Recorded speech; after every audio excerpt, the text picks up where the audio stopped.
Hey guys, what's up? It's Fern. Welcome back to another Planty video. Thank you so much for joining me. So I thought that today we could sit down and have a little bit of a PON catch-up chat. I haven't really talked about my thoughts on PON or my plants in PON, what I'm doing to maintain them, that kind of thing in a long time. And I used to do PON updates. Like after I first discovered PON and started using it, I would do little updates and just let y'all know how it was going and my thoughts on it. And I haven't really talked about PON in a long time, and I do get questions about it. So yeah, I thought I would just make a more current updated PON video, even though I would say I only dabble in PON. Like I do not, like 95% of my plant collection is in soil, so I'm definitely a soil girly through and through, but I do have a chunk of plants, a handful of plants in PON, and I do plan to continue to try different plants in PON. So yeah, just take that with a grain of salt. I am a PON beginner still, even though I have been using it like kind of off and on for the past 4 or so years. I'm definitely not an expert in it, and yeah, I just kind of, I'm still just kind of experimenting and learning as I'm going. The reason that I am really drawn to PON and wanting to eventually try more plants in it is because I am an underwaterer to my core. I find watering to be, my coffee maker's gonna make a noise here. Okay, yeah, I seem to always just be having a hard time keeping up with watering, and when you have your plants in a semi-hydro setup in PON, in a self-watering pot, it makes it so that you have to water a lot less often, and it takes a lot of the guesswork out of it, and it's easy to just, you know, pour some water, top up your plants. It lasts for much longer than the plants that are in soil, which dry out, you know, within several days. Some of my PON plants can go for like a couple of weeks without needing to be touched up, which is amazing for somebody who has a large plant collection. So that's definitely why, well, I guess I first got interested in PON because it was just like a new thing. Everyone's raving about it, how much plants love it. And so that's why I initially wanted to try it out. I was like, oh, maybe my plants are gonna, like, you know, grow so much better. Maybe it's gonna be this amazing substrate. But now I'm more so, it's just like a convenience kind of thing. It lowers the maintenance on the plants, which I really appreciate. And I think that that is also another thing that people ask a lot, is which plants love PON, like which plants prefer PON, which plants do well in PON. And for me, I've never found that there's certain plants that just do better in PON.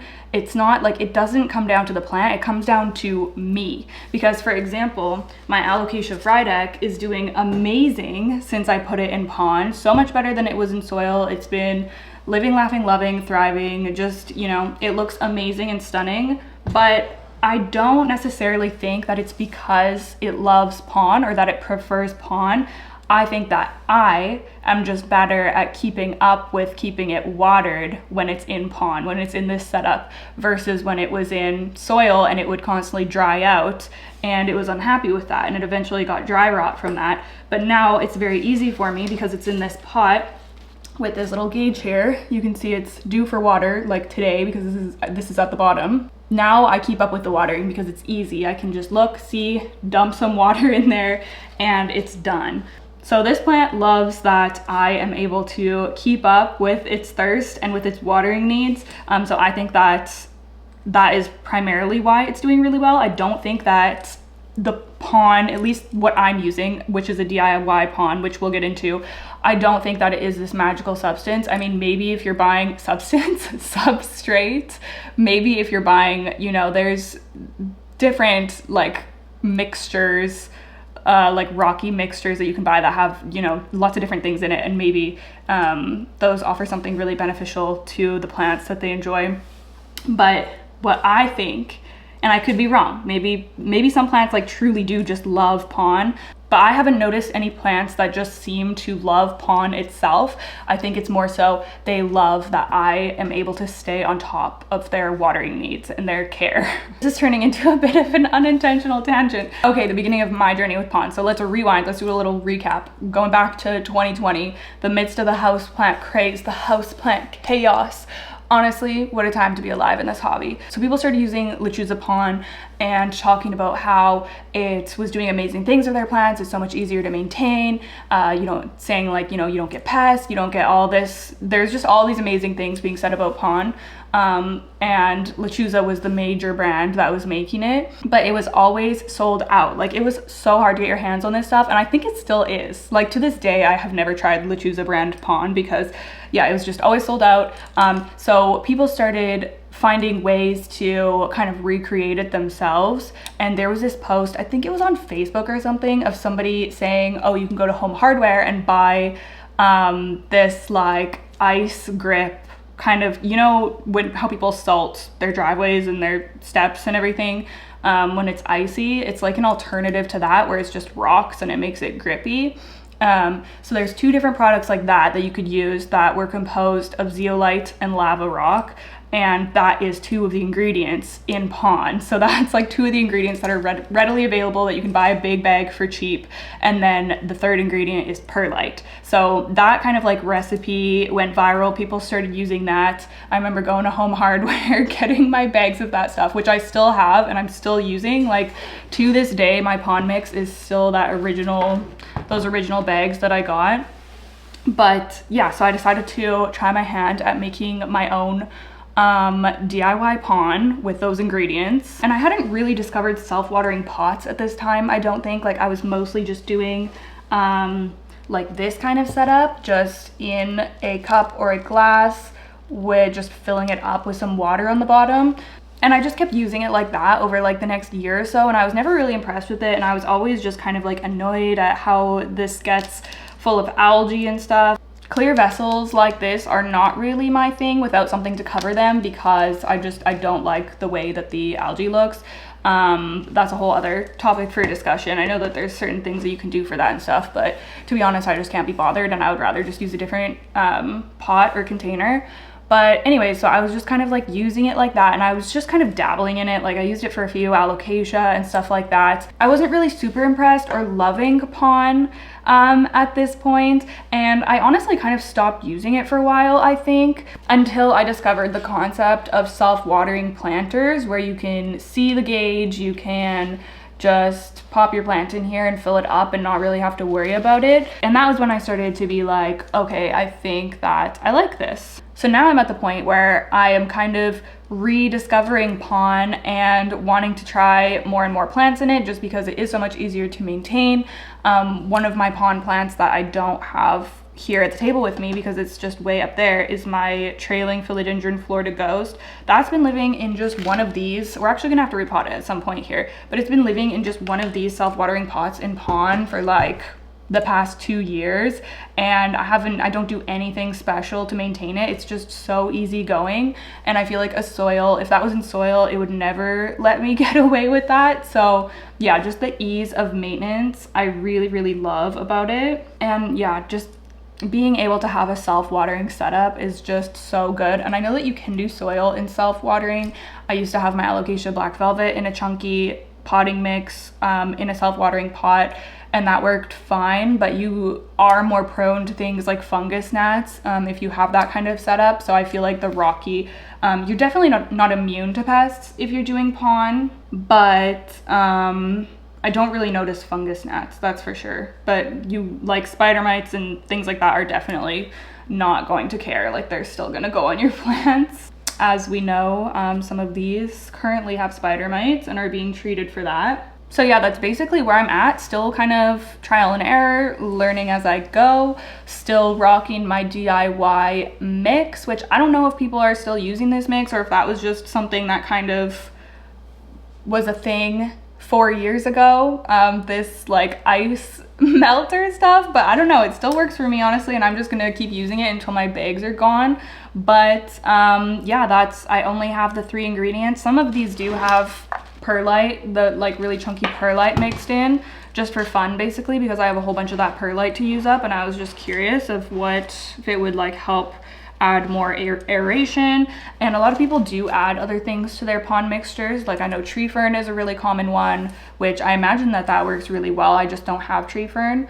Or perlite you can add in to just make it a little bit chunkier and add more aeration and more air pockets in there, because PON can be a little bit dense and it's very heavy. This is another thing like that could be a con, is that it is very heavy, like a lot more heavy than soil. Anyways, I'm just kind of rambling about PON at this point, but I guess that's my update, is that I'm still using my DIY mix. I think, oh gosh, I don't even remember what the ratios are. I always have to look back at my old videos whenever I make up a new batch, because I just make up a batch in one of my clear bins and then I can use that for a long time.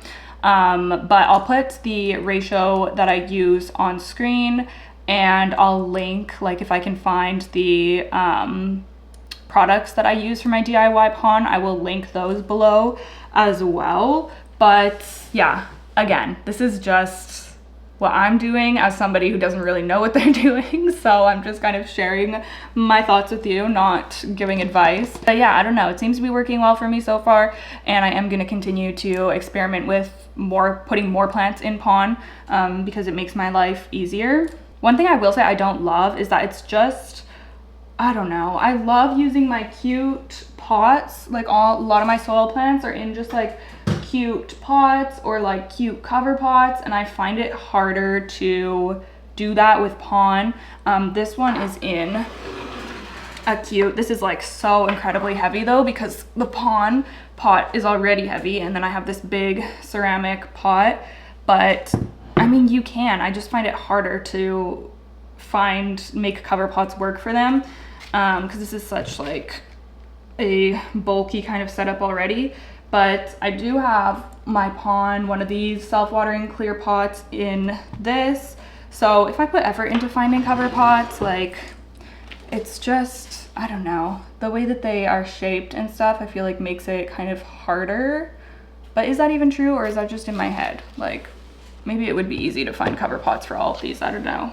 Something like this just isn't really meant to have a cover pot. It's supposed to just be displayed like this, but it's kind of like a boring pot, so I don't know. As for how I care for my plants in PON, I'm very low-key about it. I'm very low-key about plant care in general. I feel like I don't really get too crazy about things. I'm definitely more on the side of like a lazy plant parent, but I don't like to let any of my PON plants dry out. Like they're all in a semi-hydro setup. I don't really give them a dry cycle. I like to always keep some water in the vessel. So as soon as any of them with gauges, as soon as that is getting low, like that's like really, really low for what I would like. As soon as it's getting low, I top that up with more water. And same with all of them. Like this one has water in the bottom, as you can see. And I will always keep water in the bottom here, so as soon as it starts getting low, I'll add more. Same with these clear ones. I will always keep water down here for it to wick that up. And I add fertilizer probably almost every time that I water. Like I would say 3 out of 4 times that I water, I will be adding fertilizer, and I am very lazy with my fertilizing routine right now, let me tell you that. I used to use the General Hydroponics 3-part series, which I still have, and which I probably will get back to using eventually one day, but I have just been using my Miracle Grow 20-20-20 fertilizer for these, which maybe is not the best, I don't know, but honestly, they seem to be doing well with it, so yeah. I used to mix up separate fertilizer for all of these and do the General Hydroponics one, just because I thought that you had to use, like you couldn't use regular fertilizer for semi-hydro plants, and maybe you're not supposed to be honest with you, I don't know. But I've just been using the Miracle Grow, and honestly, some of these plants are like looking the best that they have ever looked. Like the leaves that I am getting, and that is the fertilizer that I've been using. So I don't know. I'm getting a massive leaf coming in on this little Alocasia here. Like a big size jump. So I don't know. They seem happy. This one's growing like crazy. My epipremnum. This one has given me this stunning new leaf. My Patriciae. So yeah, just out of sheer laziness and not wanting to mix up separate fertilizer, I have just been, it's been a busy summer, just with, you know, trying to start up my first backyard garden, and just, I have worn myself thin with trying to take care of just, yeah, so many things. So in my brain, it was using the same fertilizer as my soil plants was better than not fertilizing at all. So I've just been kind of using that for the past like 3 or 4 months on them. And since I haven't seen negative results, I've just kept going with it. So yeah, that's my current fertilizer routine. Used to use a general hydroponics, like I said, and that works great also. But just being honest, that's what I'm using right now. Most of these I don't really flush either, which is probably not recommended. I know for semi-hydro, people say that you're supposed to flush every month or every once in a while just to get rid of any mineral buildup.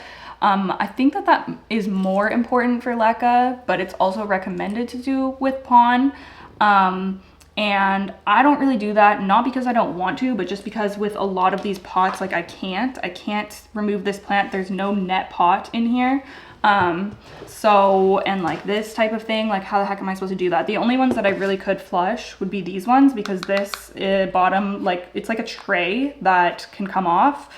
So I would be able to flush those ones out, but it's just not something that I'm currently doing because most of them I can't even flush.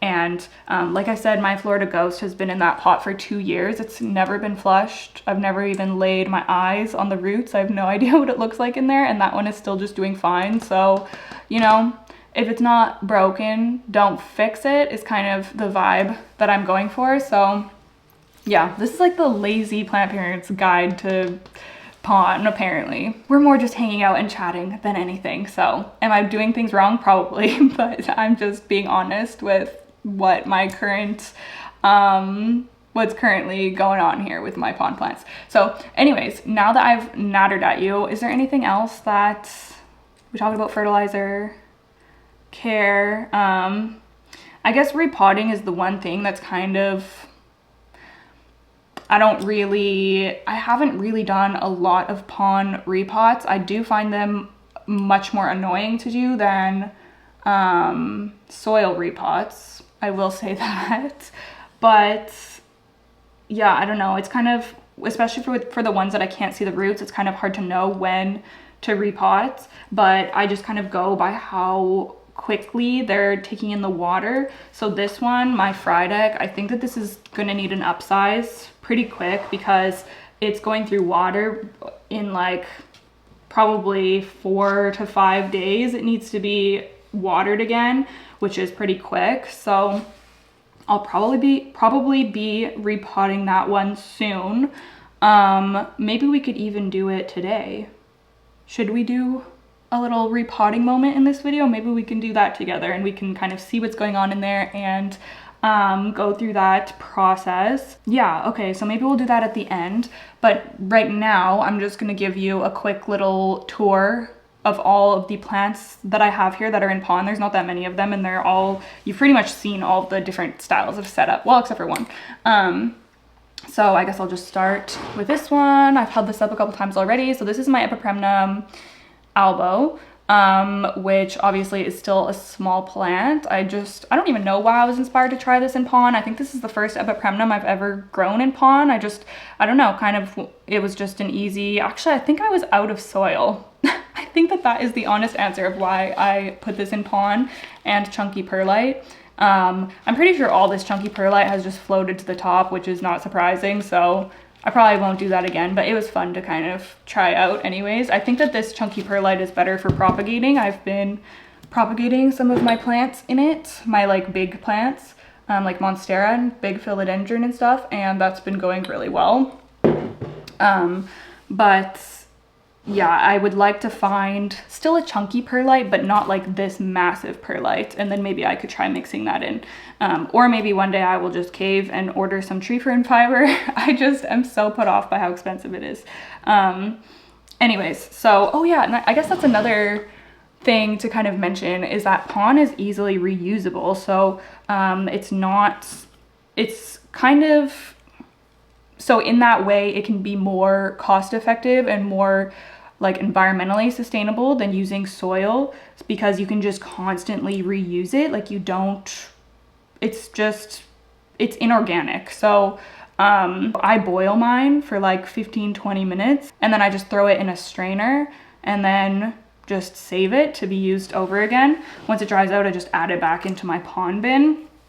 So that's kind of nice that you can just keep reusing it. So yeah, this epipremnum is in just this Amazon self-watering pot, has the water gauge. The only thing that this pot does not have is an internet pot, which doesn't really ever prove to be a problem for me. It would be nicer if it did have a net pot, and I'll probably try to search for a self-watering pot that does have a net pot, or just get more of these clear ones because those work quite well, which we'll talk about. But yeah, I just like to mention that because these are really awesome pots, and you know, they're easily accessible. They're just from Amazon, so they're great, but the only con of them is that you cannot pull this out and check on the roots. I don't have a problem with this 99% of the time. I've only had one plant rot in one of these pots and I've been using them for years, but yeah, that is, I guess, a con.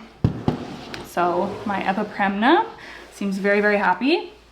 And then right here we have my Hoya multiflora. So I do have a few Hoya in PON, and the ones that I have in PON seem to be doing okay, but this one has been in PON the longest, and I put her in PON because this is a really thin leafed Hoya. She's not looking her best right now, I will say that, so forgive her. But she is a very thin-leafed Hoya and she is very, very thirsty, and I was just having a lot of trouble keeping up with the watering, so I decided to put her into PON. And she is simply in a slotted pot and then with a water reservoir. So I just fill this up until it's like a third of the way, or I just kind of guess, honestly, because I can't see. This is not a see-through pot, I can't see, so I just kind of add in some water in there every once in a while to keep her topped up, and yeah, she seems to be happy with it. It's not my favorite setup just because I can't see in there, but I do think that it works fine, honestly, and you can pull it out, look at the roots, you could flush this if you wanted to, you could do whatever. So that's like, you know, this is probably a really easy setup option to go for because this pot is literally just from the dollar store, and then it's just like a slotted orchid pot. You could use any pot with holes in the bottom. You could even just use like a takeout cup and poke some holes in the bottom.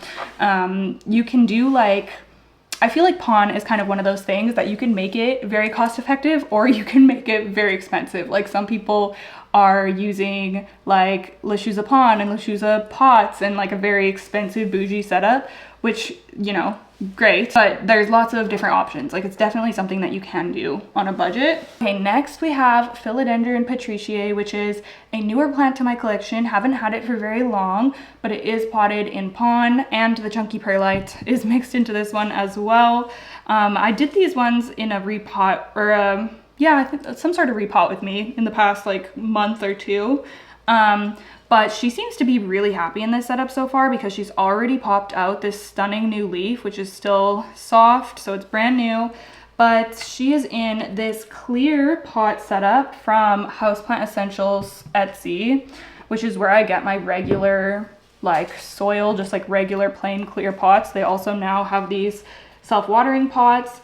So this bottom part is detachable, but you can see that part of this like main pot extends down and sits in there, and that's how the water gets wicked up. So it's a pretty cool setup, and it also has these like vents on the side, if you can see there, which when you're potting up, like when I do these repots, some little pieces of PON and like dust and stuff do fall through there, when you're first potting it up. But then after that, like I don't have anything ever fall through those cracks, and I actually really appreciate them because they're allowing for more airflow and more ventilation in there. So yeah, I really like that. So far, I'm really happy with this style of self-watering pot, and I'm probably gonna order more of them. But yeah, again, the only problem is, like, I mean, I guess it's a pro and a con. It's nice that it's see-through and you can see what's going on. You can see the roots and everything and check on everything. But the con is that you will get algae if you don't cover it, which is why I have this one in this pot. And eventually, hopefully, I will have cover pots for the rest of them too. But yeah, philodendron patriciae. Also have a moss pole in here, which this is the first time I did a moss pole in PON. And I got a question about this recently, so I just wanted to point it out. You can see me do this in the, I'll put in the description box whatever video it was that I did these repots in, but I literally just did it the same way as I do my soil. Like I just filled the pole, this bottom, this, you can't even see, this bottom part below here is filled with the substrate, and then this part is filled with moss. And yeah, I honestly feel like it's not really, it's just starting to root into the moss pole. So we'll see if it starts climbing sometime soon. Oh my gosh, there is a root in there. Wow, there is a root in there. That's the first time I'm noticing that. I don't know if you'll be able to see, but I can see a fuzzier root right there. That's really cool. So yeah, it'll be interesting to kind of see how this grows and everything. But I think that moss poles in PON is actually even better than moss poles in potting mix, because people are always concerned about overwatering their moss pole and then it saturating the soil and your plant becomes waterlogged. But with this, you don't have that problem. Okay, my camera is overheating, so sorry about that. But as I was saying, with soil, you can risk overwatering your, like I've had soil plants sitting in a tray of water because I haven't noticed that after watering the moss pole, it's gone completely through. But with this, it's already wet, like it's in semi-hydro, so it's not gonna hurt it if you overwater it. The water is just gonna come down into the bottom here. So yeah, that's kind of nice that you don't really have to worry about overwatering the moss pole. It also feels really sturdy in here because it's such a like heavy, rocky substrate. So yeah, I'm really curious to see how this PON moss pole journey is gonna go. I will definitely keep y'all updated, but I'm glad that this plant is already growing and pushing out a new leaf. That is just so exciting. Okay, and then this little guy, which I've also held up a few times now. This is my Alocasia longiloba silver. And as you can see, it's just potted in this plastic cup. This is just a reused bubble tea cup. Very algae ridden, as you can see. I also do have a layer of the chunky perlite at the bottom. I thought that that would work kind of well as like a little almost like reservoir layer. So that's what I keep the water up to. But this is happy, like, you know, and this is the thing, like with algae, it's mostly just aesthetic. It usually isn't detrimental to the plant. So yeah, a bit of algae. Again, I could find a cover pot for this, but the plant seems happy, honestly. Like I said, there's this massive, I mean massive, just in comparison to the baby leaves here. You can tell it's gonna be a lot bigger. So yeah, seems to be doing well, so I'm happy with that. Next, we have my Hoya coriaceae silver. This is a cutting that is kind of, oh, it's like just starting to grow actually. It's kind of been getting established and recovering from being shipped to me a couple of months ago. I find that these don't ship the best because they have such thin, delicate leaves. They're like paper thin for a Hoya. It's crazy. But yeah, so this one is just starting to grow. There's like a tiny growth point activated, so that's awesome. And I have it in the Houseplant Essentials clear self-watering pot. I can see roots on the outside. Seems to be really happy, so we'll see how this continues to grow for me. And then of course we've seen the Alocasia Frydek, definitely the most eye-catching, most stunning plant that I have in PON. I love her so much, and I'm so glad that she's happy in that PON. Oh yeah, I grabbed this to show that for my carnivorous, my pings, I use PON as a kind of drainage layer on these as well. So I have PON in half of here, and then I have it topped with a carnivorous soil, and I just keep the water topped up to the top of the pon, and then it kind of wicks up. So you can use it for different things as well. They seem really happy in there. And then we have my Hoya Kalimantan, which is the first plant that I experimented with using these clear self-watering pots with, and it's been doing really well since. It's been in here for probably like 4 months now, I'm gonna guess. It's pushed out a lot of new leaves, seems happy, looks a little crazy, just the way that it is trellised, and because the light is right on top of it, it lives in the cabinet. So yeah, it looks a little chaotic, but it's happy and it's growing, and it does have diatomaceous earth all over it, but that's fine. She's still beautiful. And then we have my Monstera albo. This is my like high variegated marbly one right here. This came to me as a cutting a couple of months ago, and it actually grew roots right away. Like there's a decent amount of roots in here. It seems really happy in this pon setup. However, I have just been waiting for a new leaf, and I think that it may be slow growing right now because it's been on the spider mite shelf. So this poor thing has been trying to get established and also had spider mites.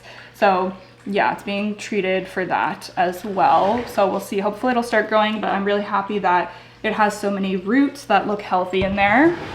And then we have my Hoya UT038 Flores Island. Is that what it's called? Oh, UT39. UT039. I'm actually obsessed with this Hoya right now. That's a stunning new leaf that it's given me recently. I love it so much.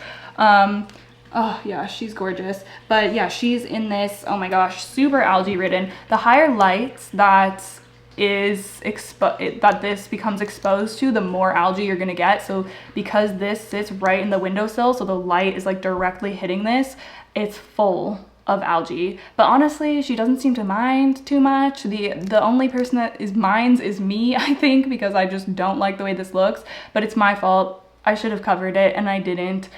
So eventually I'll probably be, yeah, I don't know, either putting her in a different setup or just like repotting this and putting something around it. Like even if I had another pot like this, which I probably do somewhere, like that could even work as a cover pot for this jar. Anyways, she's doing great. This is a newer plant to me as well that I got earlier this summer, and she's starting to grow. So that is super, super exciting. She seems happy in here, lots of roots and everything. So yeah. Also, so I'm currently using my DIY pon just because I have all of the supplies. I'm trying to use it up, and it works fine. And it's cost effective, but I have not tried the Lechuza, like I said at the beginning of the video, but I have tried the Crystal Star Nursery. What are they calling it now? Mineral Magic Mix, I think. That is their kind of brand of pon. If you're in Canada, you can get it. I think they only ship in Canada. I'm not sure, but I think so. However, I highly recommend that one. If I stop doing my DIY stuff one day for whatever reason, that would be the one that I purchase. My plants have always loved that one. It's really great, and it's also pretty too. Like I can see some of these have little bits of like that older one that must have got mixed in with like the orange bits. That's from the Crystal Star one. So yeah, they have like several different things in theirs, and it's a really, really wonderful rocky substrate that you can use for semi-hydro like pon. So yeah, just to mention that, that's literally the only like pre-made one that I've ever tried. Other than that, it's only been my DIY one that I've used. Maybe I'm missing out. Maybe I should try the Lechuza one day. I don't know. I've never really, maybe once I'm done with my DIY supplies, I should experiment with some different brands. I don't know. Let me know what you use if you are also a pon. If you are a pon grower, do you make your own, or do you purchase Lechuza, or do you purchase a different brand? Let me know. Okay, so that's it for the plants that I have growing in pon. The only other one, like I said, my philodendron Florida Ghost, she lives up on my cabinet. She's been in the same pot for a long time and she's doing great. So yeah, I'm not gonna bring her down, but yeah, that's my other plant that is currently growing in pon. Oh, I have one more too. Oh my gosh, my begonia, how did I forget? That is a genus that I really want to try more of them in PON, is begonia. Oh my goodness.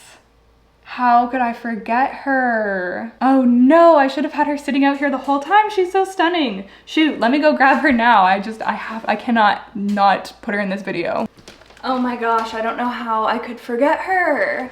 This is one of my like best PON plants ever, my begonia Magdalene Madsen. Oh, she's so stunning.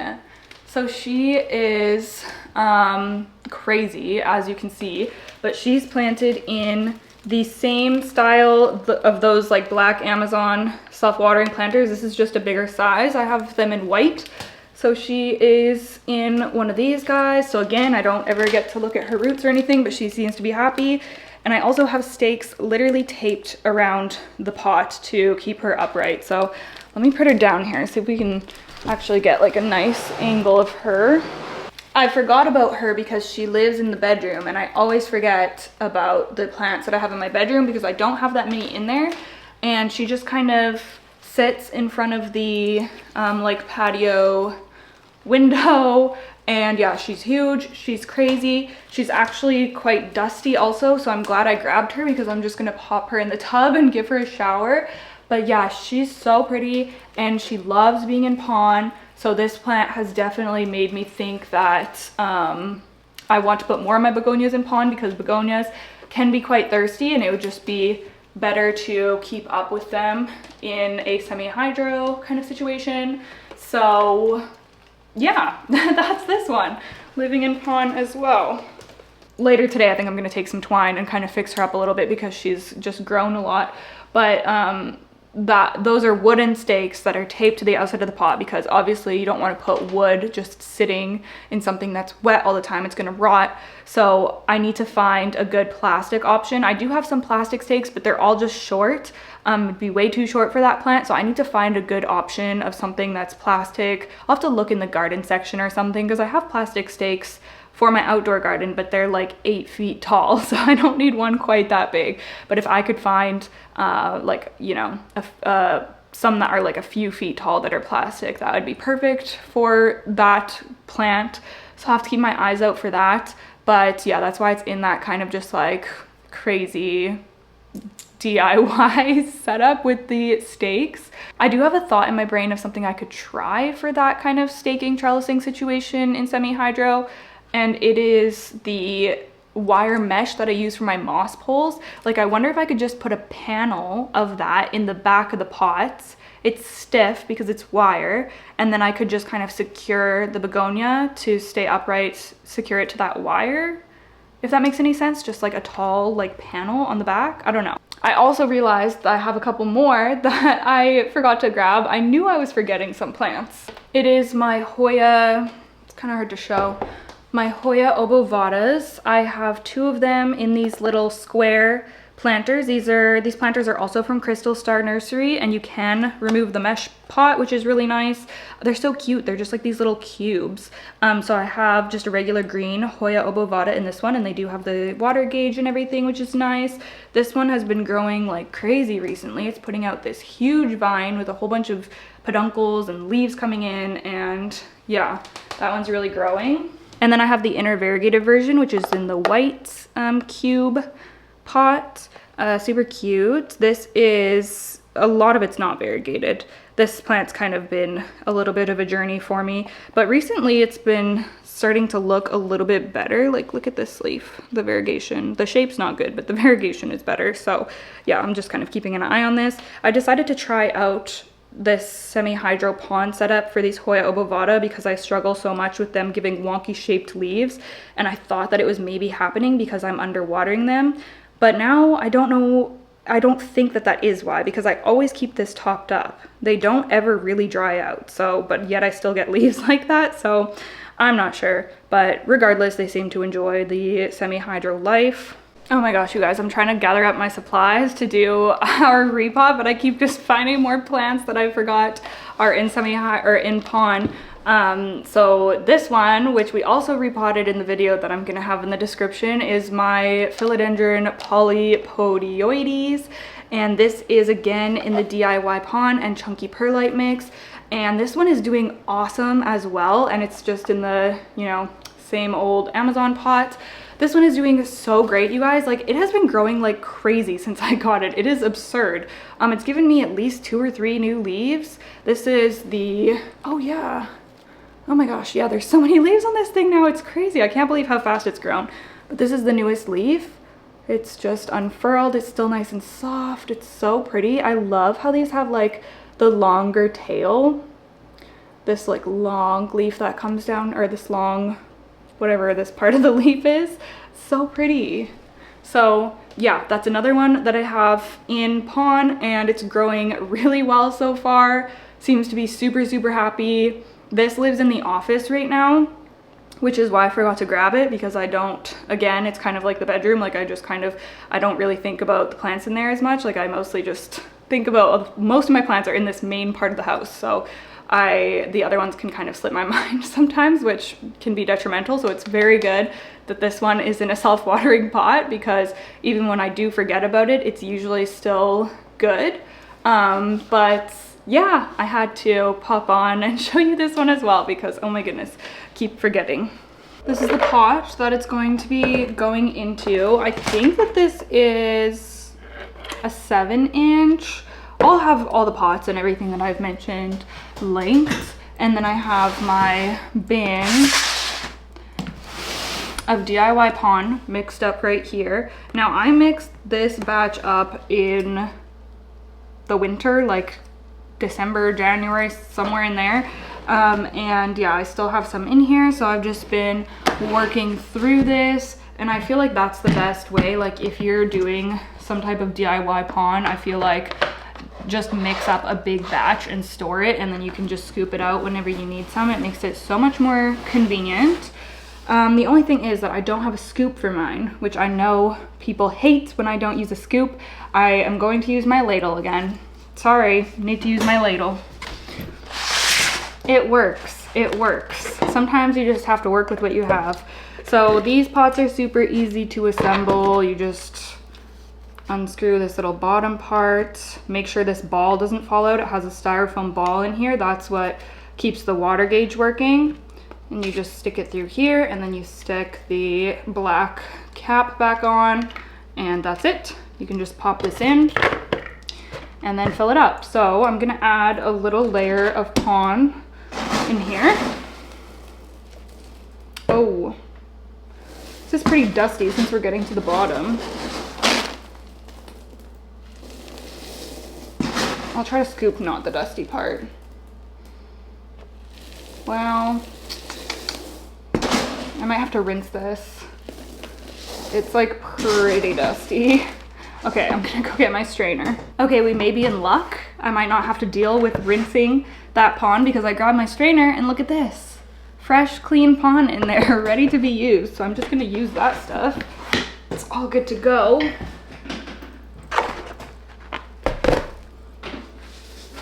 Hopefully it'll be enough for this plant. Should be. Well, maybe not. It's actually pretty shallow. Anyways, let's just put it in here.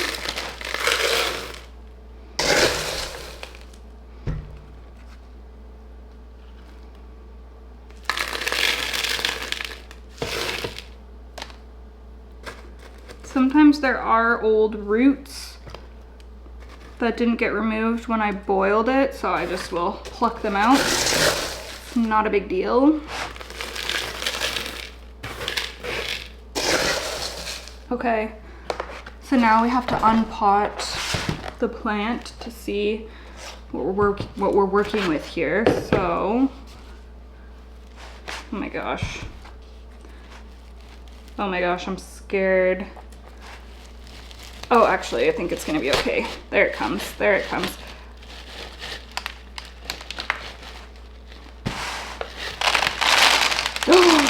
Oh my gosh. Oh, good thing we're repotting it. Do you see those roots? Holy smokes. Oh my gosh. Okay, so we have the like, we have to separate the, do you see this bottom thing is like wrapped in, oh my gosh, sorry. This is probably so noisy with the PON dropping. Just wait. The bottom tray and the water gauge is like attached to it. So I'm gonna take the cap off of the water gauge, and then I'm gonna pull it out.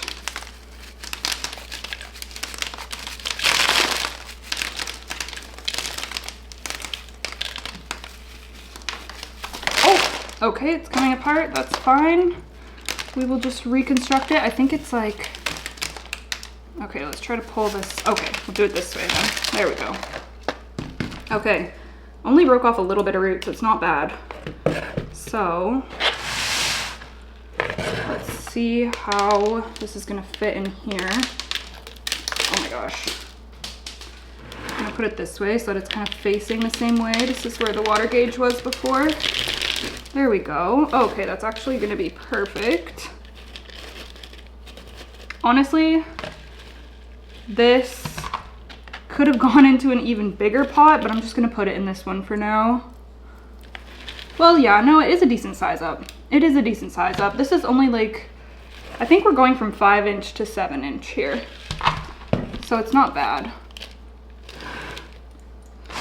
Okay. Yeah, PON falls everywhere, which makes these repots kind of annoying. And I mean, I guess that one was pretty easy, but now I have to like deal with boiling this, and it's just more of a procedure than soil repots, but I get to reuse the PON easily, so that's good.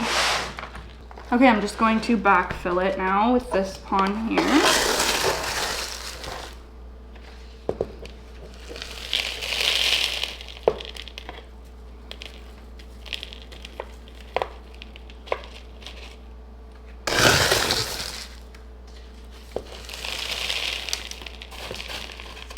Any roots that are sticking up, I'm just gonna kind of guide them downwards.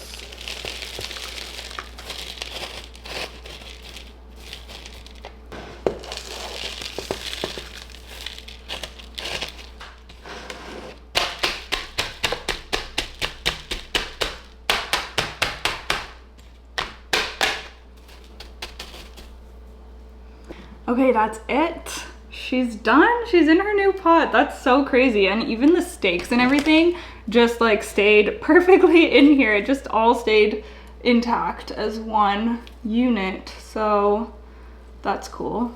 How crazy. I was not expecting to repot this plant today, but I'm glad we did. I'm just gonna go grab the water so that we can top it up now.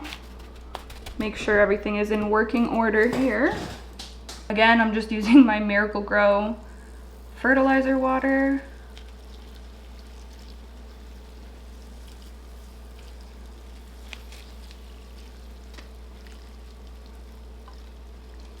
And you can see the gauge starting to move. I'm just gonna fill it up to the top, or to the max line. Oh, to the top, there we go. And that's it. She's good to go. I'm gonna put her back in her spot.